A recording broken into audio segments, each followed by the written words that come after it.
Hello my treasures, with all the cards for the next mini set, Travel Agency, have been revealed, I figured we should go over all the cards and what my expectations of them generally are going to be. We're going to start with the neutral cards, then go into the decard cards, and then basically chain them until we get to the final cards, which will be the Warlock. Now, let's begin with the neutral cards. The first one is going to be Travelmaster Dungar, a 9-cost 3 attack 3 HP minion.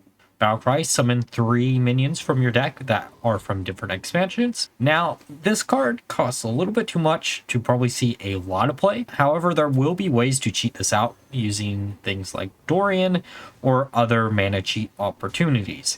This card actually is a perfect combo enabler for if you want to run a Almond Thule Leroy Jenkins Priest list. You can use both of those cards to get basically 12 damage and then keep reviving them, which could be really fun. Overall, I think this has some potential, but I don't see where it sees play currently. Now for the next card, which is going to be Dream Planner Zephrys, a 3-cost 3 attack 2 HP elemental. Battlecry, choose a travel tour to get 2 potentially perfect cards from it. And the 3 pools are going to be spend a lot of mana, deal damage to the enemy hero, or impact their board.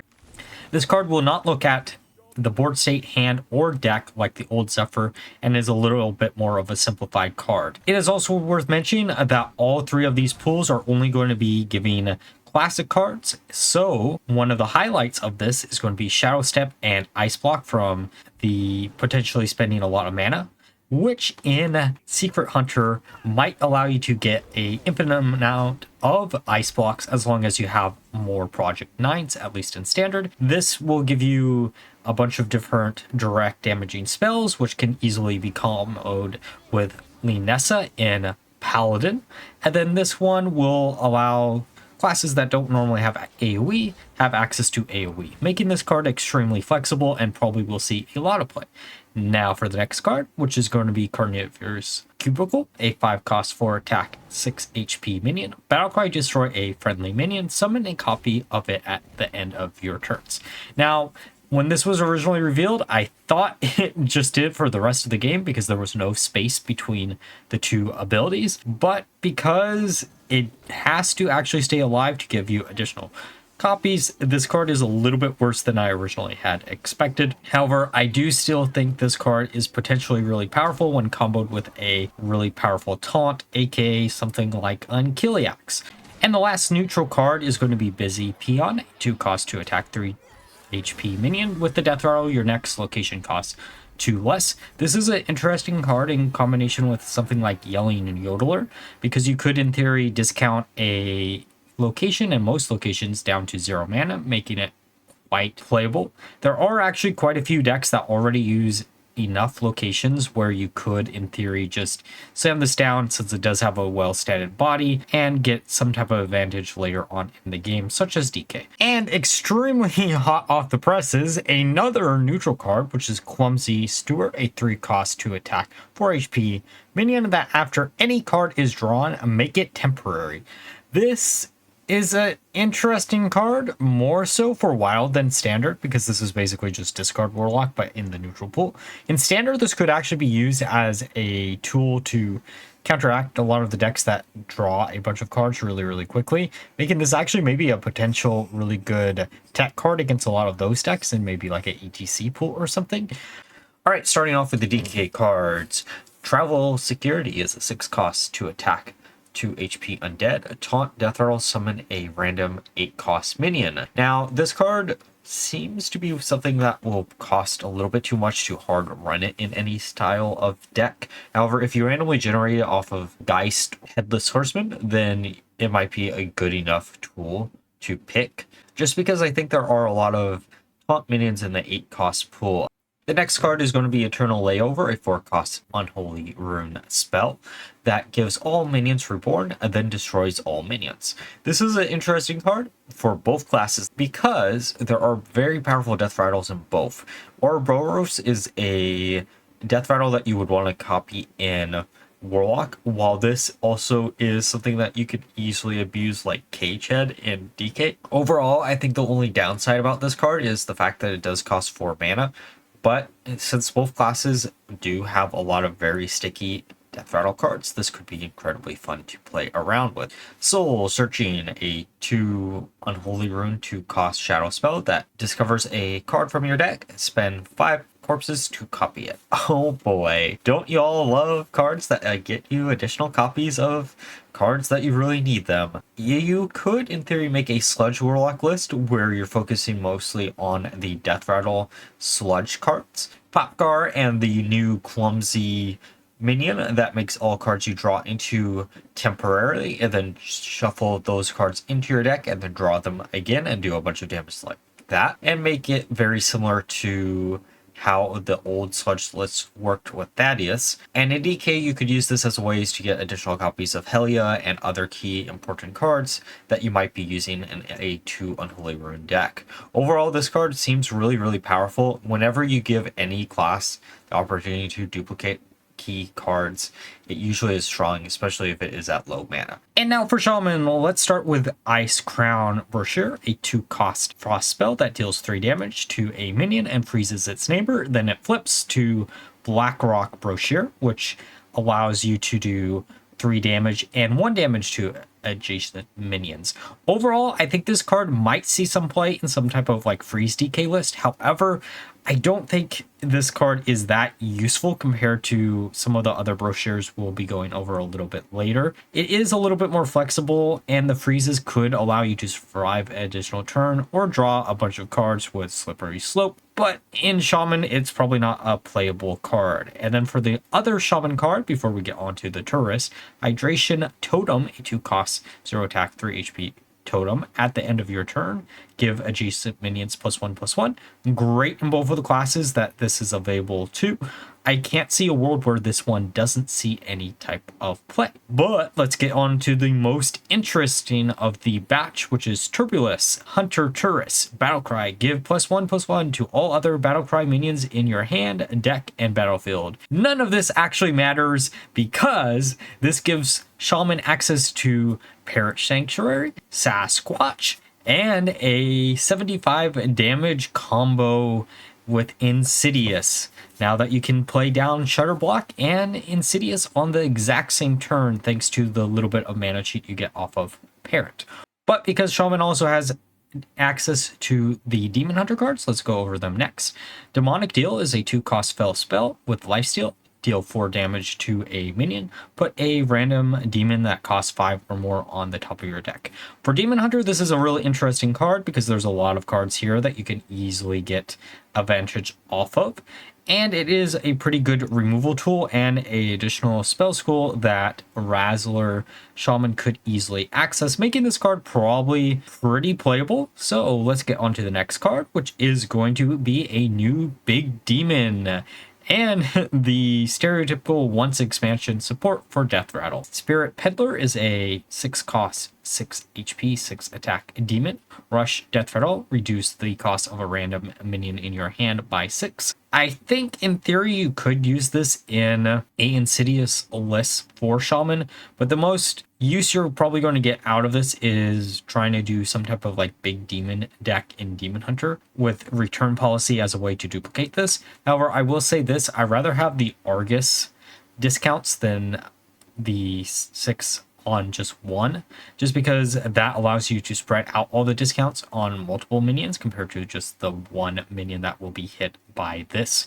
Overall, I think it's a decent enough card. Now for the next card, which is going to be Infernal Stapler, a 3 cost, 3 attack, 3 durability weapon that after your hero attacks, deal 3 damage to your hero. So Pain Demon Hunter needed a new card, and this is actually not that bad of a card. I just don't think it's exactly what the deck needed. Sure, in theory, it does allow you to do at least 3 damage to your opponent's face by getting rid of a minion on their board when attacking into it.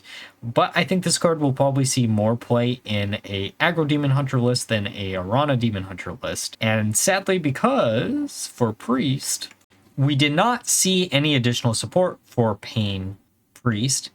We did instead see Envoy of Prosperity, a 2 cost 4 attack 4 HP minion. Battlecry, put the highest cost card in your hand on the top of your deck. There is that 5 cost card that does reduce the top card's mana cost down to 1, which could be an interesting card to use this in combination with this and Smooth fancy as a way to get additional copies of key important minions. There might be some type of Inquisitor deck that you could try out in Demon Hunter to try to OTK your opponent by getting a bunch of additional copies of that.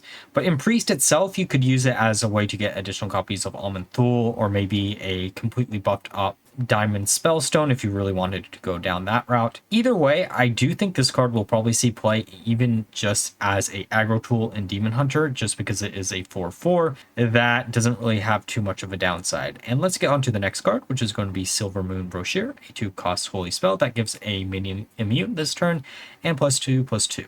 And then the reverse gives it -2/-2 and silences it. I don't think this one will see too much play. It has some potential in an aggro list, but honestly, I don't think it's worth it. And then for the final priest card is Job Shadower, a 3-cost for attack 3 HP undead. After your hero took damage this turn, copy this. Now, because both classes don't really have ways to buff up undeads in your hand, I don't think this card is going to see too much play. It does have more potential in Demon Hunter because you can actually turn this online instantly on a top deck with your hero power, but in Priest, it's just a little bit too slow of a card, in my opinion.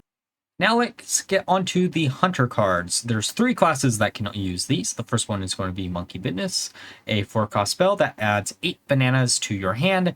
Any that cannot fit randomly fed to friendly minions in play. I don't know why they're trying to make bananas Hunter's new thing, but it looks like they are trying to do that. This card probably won't see play in either Shaman or Priest, just because you don't really care about buffing minions more on board. Though in Shaman, you could, in theory, buff up something like Walking Mountain in order to do a bunch of damage that way. And Hunter probably won't end up seeing this see too much play just because of the fact that Hunter does have a lack of draw power currently in Standard. Then let's get onto a more disappointing card, which is Cash Cow, a 5-cost 3 attack 7 HP beast taunt. Whenever this takes damage, get a coin, and this will probably see no play in all 3. Because why did they decide to not give Hunter access to the rogue cards if you're printing a card that gives you a coin? It makes no sense. It was annoying seeing this revealed, and once we get to the Mage Tourist into Rogue, you'll see why I'm even more annoyed. And then finally, the last Hunter card is Workhorse, which also is another card that I just don't see seeing any play in 2024. But at least Hunter has access to the Warrior cards, am I right? The first one is going to be Punch Card, a 3-cost spell that gives your hero +3 attack and also damages adjacent minions this turn. This is a card that Hunter can't really easily abuse too much, but you could use it in combination with Agrimar. And I think this is probably a card that will be mainly used in Warrior, but it does have potential in the future in case we do see some type of weapon buff in either of the individual classes. I just don't think this is one that you're going to want to use right away. The best Warrior card, which is saying a lot, is Reserve Spot, a 3-cost spell that gives a random minion in your hand +4/+4, and if it's the only one there, reduce the cost by 2. Now, this card in combination with something like Gromosh or Hull Hound in combination with Always Bigger could in theory make it very easy to OTK your opponent, which I think means this card will see some play in Hunter. I think Warrior probably won't care too much about this. And finally, for the last Warrior card, it is going to be Alloy Advisor, which is a 4-cost. Whenever this takes damage, gain +3 armor, which it's a mech. I'm interested to see if Taunt Warrior becomes a thing, or Taunt Mech Warrior, just because Warrior does have a lot of Taunt Mechs, and there's a lot of ways to buff all those up with Magnetizing and such in Warrior, which could, in theory, be incredibly annoying and kind of strong. That might be the day 1 deck I try out for Warrior, because this seems like the most interesting card of the bunch, at least for the class itself. Now for Druid, we have Ungoro Brochure, draw 2 minions, give them +2/+2, and then it flips to draw 2 spells and they cost 1 less.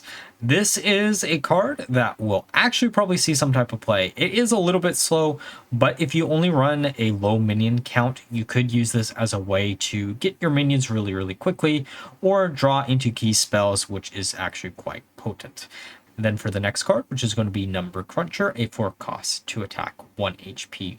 Rush Taunt, choose thrice, gain +2 attack, or +2 health. I don't think that this one will see too much play. And the final Druid card is going to be Handle with Bear, a 2-cost nature spell that you get 2 3/3 bears with taunt. Each turn they're in your hand, they gain +1/+1. This is an interesting card because it doesn't require you to run any additional beasts to help with the consistency of drawing into Blast Tortoise. For Warrior, for Druid, I just don't see a world where you would want to play this. I don't see there being enough synergy, which is really sad because I was really hoping for some location cards. But let's get on to the Mage card. The first one is going to be Burnout. Honestly, this is probably a card that might see some play in a Miracle Druid list, but we did also see the new Brochure, which is a little bit better of a card for that style of deck. Overall, I think this has technically potential because it lowers the amount of arcane spells that you're relying on in Mage, so you have more consistency in drawing into Light Show, but I don't think that's going to be worth it in the long run. The other Mage card that Druid also has access to is Huddle Up, which is a 7-cost spell that fills your board with random Naga. Unless you're randomly generating a bunch of sharpshooters, I don't see a world where this sees any play in either of the classes. It's just a really bad card.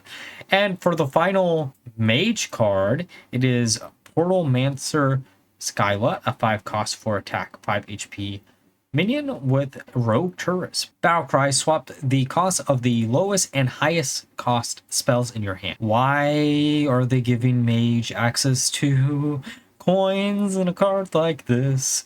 Between those two alone, you are asking for a lot of trouble. I know Big Spell Mage needed a lot of help, but boy oh boy, convincing Conman into multiple tsunamis or sunset volleys on turn 5 and 6 is not going to be a lot of fun, and honestly there's no way this card doesn't see some type of play. It could even get a nerf really quickly. This is the other deck that is contending for my day 1 deck to try out first. But since Mage also has access to Paladin cards, we should go over those next. Trustfall is a 4-cost spell that discovers 2 minions that cost 5 or less. They gain each other's attack and health. If you can randomly generate Leroy Jenkins, that would be really funny, but I don't see this one seeing too much play.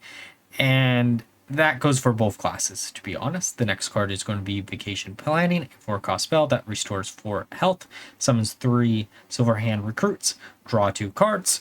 Dude Paladin might be back. This is a throwback to Ultimate Infestation, which was an incredibly powerful card for Druid. This card is probably going to be pretty strong. I really wish we had Thraxian, though, in rotation, and I don't think this one will see play in Mage. And the final card we have for Paladin is Busy Bot, which gives your 1-attack minions +1/+1, which means 2 copies of this do absolutely nothing, but meant to buff up all the dudes that you will be summoning through all the random dude support that we currently have in Standard. This is probably an alright card, but I don't think it'll be too strong.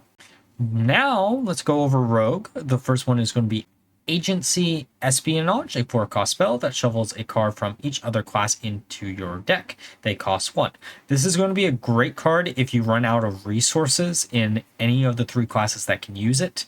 However, it would be a lot better of a card if it was random spells and Mage would instantly want to use it. I think it costs a little bit too much to be really meta relevant, which is probably a good thing because it would be really frustrating to just see Rogue spam out a bunch of 1-cost cards or even Paladin or Mage. But I could see someone maybe running this in a ETC for late game. Next card, which is probably the most interesting of the Rogue cards, is Robocaller, a 3-cost 3-attack 2 HP mech. Battlecry, draw a 8/8/8 cost card, and then it randomly changes the cost every turn, but it always starts at 8 for all 3. This is a card that, in theory, with Shuffle Rope could be interesting because they do run 2 8-cost cards that you can easily tutor with this as a top deck. Otherwise, Big Spell Mage would love this card just because you do have probably a perfect curve in that deck, and even something like Earthen Paladin has a pretty decent curve, making this card always going to be pretty decent. And it is funny for the memes because if you get 9/1/1, you can say it's time to call an ambulance, but not for me, am I right? And now for the final Rogue card, which is Sharp Shipment, a 4-cost spell that gives your weapon +2/+2. For Mage, this does nothing. For Paladin, this is interesting in combination with Horn of the Windlord because it instantly turns this into a 5 attack Wind Fury weapon, which is annoying. And for Rogue, it basically replaces Air Guitarist as a way to give your weapon additional durability, making it a lot more consistent to get a coin off of draw 1 minion, get a coin if it's a pirate card. The first Warlock card is going to be Employee of the Month, a 2-cost 3 attack 2 HP demon. Battlecry, give a friendly minion lifesteal. For Rogue, this is probably going to be completely useless. You could use it in combination with Balrog. For Warlock, it could be good for like a hand control-y list where you're trying to use the Forge of Wheels plus a bunch of those big minions. And giving one of those lifesteal is actually probably a pretty good tempo play just to give you additional survivability. Now for the next card, which is going to be Deadline, a 2-cost tradable shadow spell that has temporary destroy a minion. This is the first card with temporary printed exactly on the card, which is amazing. That's an interesting little design space that I could see Blizzard exploring more in the nearby future. The downside about this card is you are going to probably need this for some type of spot removal, and you can't just hold onto it in your hand, making this probably worse than some of the other removal you could have. And now for the last Warlock card, which is Fine Print, a 4-cost shadow spell, deal 4 damage to all minions. Excess damage hits your hero. Oh boy, Wild is going to have a field day with this card. Good old Demon Seed Warlock, this is really good. And it does give Rogue some AoE removal tools, which is actually pretty nice, though Rogue doesn't really have many ways to restore HP to itself, which might make this card not that playable in that class. But in theory, you could use this in Warlock, though Crescendo is just going to do a better job most cases. All right, those are all the cards for the mini set. Let me know down below what you're most interested in trying out. I think, honestly speaking, the tourists are the most interesting cards. There are a lot of implications of like the Warlock and some of the neutral cards in Wild, which could be really interesting, but I don't really play the game mode, so let me know what you think. And if you want to, you can come check me out later today on my stream at 5:30 PST PM, where we're going to be theory crafting a bunch of decks using these cards so we can put out a video on Tuesday and have fun with those for day 1. Now, like always, if you enjoyed the video, please like, comment, subscribe. Until next time, bye bye.